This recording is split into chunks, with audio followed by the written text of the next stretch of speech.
दोस्तों, जियो financial service limited की बात करें तो यहाँ पे बड़ी अपडेट निकल के आ रही है।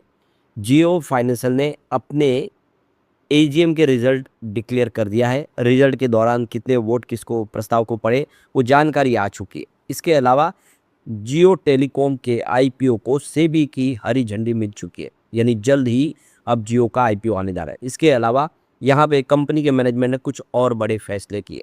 जियो फाइनेंशियल को ग्लोबल भरोसेमंद पार्टनर मिल चुके हैं। 3 बड़े पार्टनर जो अपने अपने सेक्टर में आप देखें धुरंधर है, चाहे वो ब्लैक रॉक हो या फिर बैंक ऑफ अमेरिका हो या अलायंस ग्रुप हो। इनके साथ मिलकर जियो फाइनेंशियल बाजार में तहलका मचाने को तैयार है। ऐसे में क्या इसकी प्राइस आगे बढ़ेगी, समझने की कोशिश करेंगे इस वीडियो के माध्यम से। लेकिन फ्रेंड्स, उससे पहले अगर आप पहली बार हमारे चैनल पे आए तो चैनल को सब्सक्राइब कर दीजिए, एक बेल आइकॉन दबा दीजिए ताकि जब भी नया वीडियो बने पहला नोटिफिकेशन आपको मिले। वीडियो पसंद आए तो लाइक से जरूर कीजिए। चलो फ्रेंड्स, वीडियो स्टार्ट करते हैं। मैं हूँ आपका दोस्त एसबी दवे और हमारे अपने चैनल ऑनलाइन कमाई में आपका बहुत बहुत स्वागत है। सबसे पहले जियो फाइनेंशियल सर्विस लिमिटेड के कारोबार की बात कर ले तो 238 पर आप देख सकते हो कि क्लोजिंग देखने को मिली, जहाँ पे 0.042% की गिरावट थी। तो शुरुआत तो बिल्कुल फ्लैट हुई जो कल की क्लोजिंग थी उसके आसपास। इंट्राडे में 240 का हाई भी बना, यानी खरीदारी तो हो रही थी लेकिन बाजार कमज़ोर था, दबाव की स्थिति थी, जिसकी वजह से 237 का इसने लो बनाया। फिलहाल स्टॉक अपने निचले लेवल के आसपास है जो 223 का इसने बनाया हुआ है, 52 वीक का लो।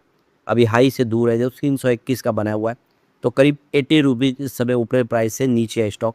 पर अब माहौल बनता है पॉजिटिव, तो यहाँ से एक बेहतर उम्मीद कर सकते हैं। तो यहाँ पे जो लेटेस्ट अपडेट निकल के आ रही है आज की 28 अगस्त की 2024 की लेटेस्ट अपडेट, तो कंपनी की एनुअल जनरल मीटिंग हुई थी और थर्ड एनुअल मीटिंग का जो रिजल्ट है वो अब यहाँ पे दोनों एक्सचेंज पे जारी कर दिया गया। तो रिमोट ई वोटिंग के माध्यम से शेयर होल्डर ने अपने अधिकार का इस्तेमाल किया था और जो भी कंपनी के रिजोल्यूशन थे उसके फेवर या उसके खिलाफ वोट किए थे। तो अब नतीजा हमारे सामने आ चुका है।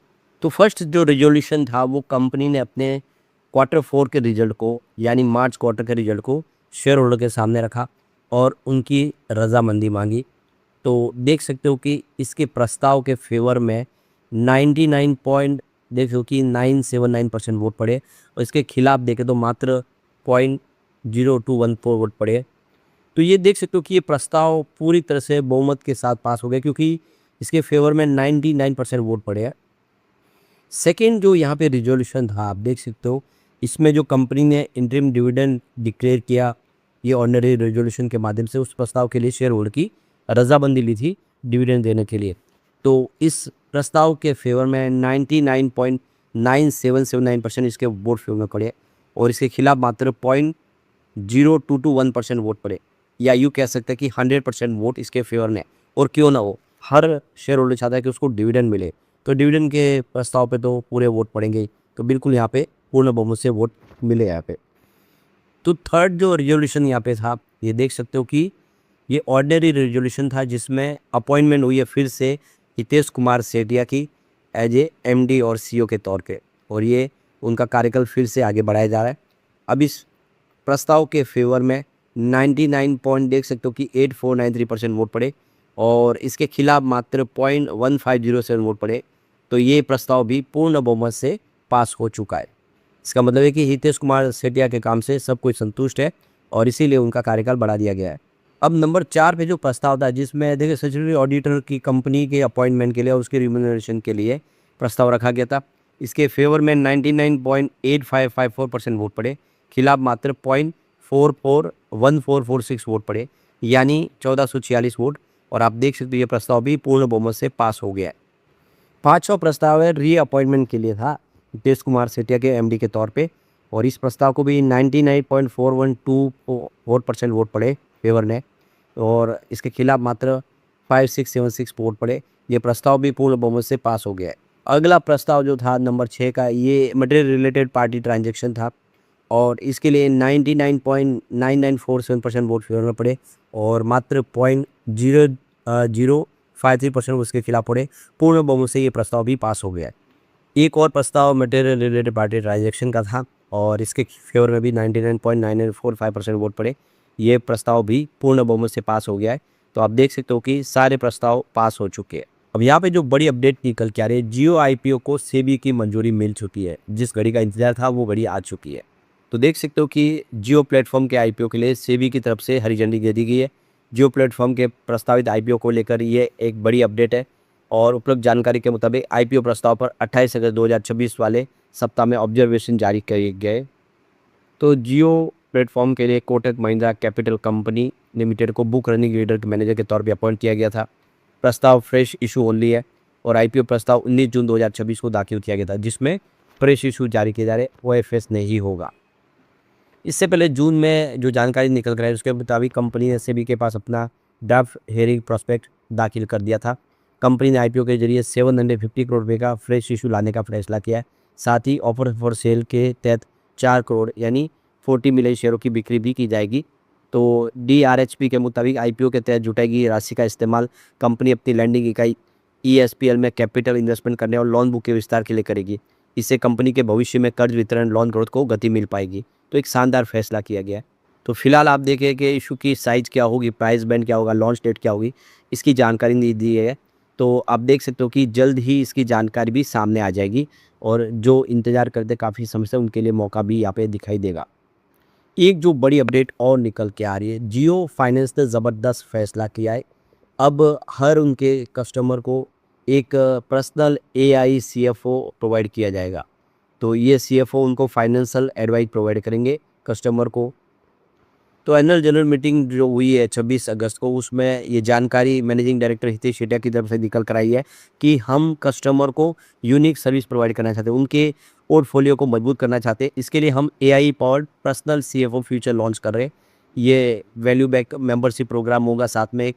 तो इसके तहत जियो फाइनेंस ऐप के ऊपर ये जो सीएफओ की सुविधा है, जिसमें आप देख सकते हो कि डिजिटल टेक्नोलॉजी के माध्यम से, एआई के माध्यम से आपको एक तरह से सीएफओ प्रोवाइड किया जाएगा, जो आपके फाइनेंशियल जो भी गोल है उसको बिल्कुल अचीव करने में मदद करेंगे। आपकी जितनी आप देखिए जो आपका फाइनेंस है उसको किस तरह से मैनेज करना है, वो सारी जानकारी आपको समय-समय में देंगे और आपके पोर्टफोलियो को वो ट्रैक करेंगे। तो देखो कि कंपनी का ये एक सीएफओ टूल जो प्रोवाइड करने का मकसद है कि जो priority financial fitness score provide करना, यानी उनके ओवरऑल जो मनी का मैनेजमेंट किया जाएगा, जो भी पैसा उन्होंने जहाँ पे लगाया है वो किस तरह से उसको कमा के दे रहा है, ये सारी के सारी उसको ट्रैक करके उसकी रियल टाइम जानकारी शेयर करेंगे और फैसला लेने में मदद करेंगे। तो एक आप देखिए एक्सपर्ट आपके साथ होगा तो आप अच्छे से निर्णय ले पाएंगे, कहाँ पे आपका इन्वेस्टमेंट बन रहा है और कहाँ पे आपको लॉस हो रहा है, तो उसको कैसे आप उसको बदल सकते हैं, उसमें चेंजेस कर सकते हो, सारी जानकारी हुई। एक बहुत ही शानदार यूनिक सर्विस जो आने वाले समय निवेशकों के पूरे जो निवेश का जो तरीका है उसको बदल देगा। तो यहाँ पे देखिए जियो डिजिटल प्लेटफॉर्म ने कमाल कर दिया। देखिए अभी भी ये शुरू करके कुछ ही समय हुआ है और आप देखिए 25 मिलियन यूनिक यूजर्स को कवर कर ले इस समय इसको पार कर चुके और 9 मिलियन मंथली एक्टिव यूजर्स है जून 2026 के हिसाब से। तो कंपनी का बिजनेस लगातार ग्रो कर रहा है। आप देख सकते हो कंपनी चाहे वो लैंडिंग का बिजनेस हो, वेल्थ मैनेजमेंट, इंश्योरेंस का बिजनेस हो, सभी बिजनेस अपने इस ऐप के माध्यम से कंप्लीट कर सकते हो। सारे बिजनेस का ट्रैक उस पर कर सकते हैं और ये ऐप बहुत ज़्यादा यूजफुल है। आपको एक तरह से एक बैंक की सर्विस दे रही है, हर कोई आप सुविधा, बैंकिंग सुविधा इस ऐप के माध्यम से पूरी कर सकते हैं। तो इसीलिए ये बहुत ज़्यादा पॉपुलर हो रही है। कंपनी का देखिए जियो क्रेडिट का बिजनेस भी कमाल कर रहा है। आप देखिए इनका जो एसेट अंडर मैनेजमेंट है जियो क्रेडिट का, वो 30,667 करोड़ तक पहुंच गया है और इसमें 163% की ईयर ऑन बेसिस पे ज़बरदस्त जंप देखने को मिल रही है। डिसबर्समेंट में भी 173% की ज़बरदस्त जंप है, जो 11,252 करोड़ तक पहुंच गया है। इन आंकड़ों से उत्साहित होकर ही बैंक ऑफ अमेरिका इनके पार्टनर बनने को तैयार हो चुका है। आने वाले इसमें स्थिति बहुत शानदार हो सकती है, ऐसी उम्मीद जग रही है। लेकिन फ्रेंड्स, कोई भी इन्वेस्टमेंट करने से पहले अपने फाइनेंशियल एडवाइजर से एडवाइस ले या अपना खुद का रिसर्च करें, क्योंकि मैंने वीडियो आपके एजुकेशनल पर्पज़ के लिए ही बनाया। वीडियो पसंद आए तो लाइक से जो कीजिए और चैनल को सब्सक्राइब कर दीजिए। Thank you friends.